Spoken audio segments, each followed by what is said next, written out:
கண்ட கனவை மகனிடம் கூறி கருத்தை அறிந்து கொண்டார்கள். இறைவனுக்காக தன் உயிர் தரவும் இஸ்மாயில் நபி செய்தார்கள். கண்ட கனவை மகனிடம் கூறி கருத்தை அறிந்து கொண்டார்கள்.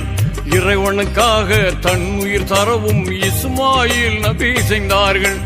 அன்னை ஹாஜிரா இதனை அறிந்து அழுது புலம்பியே துடித்தார்கள். கண்மணி மகனை கட்டி அணைத்து கண்ணீரை மழையாய் பொழிந்தார்கள்.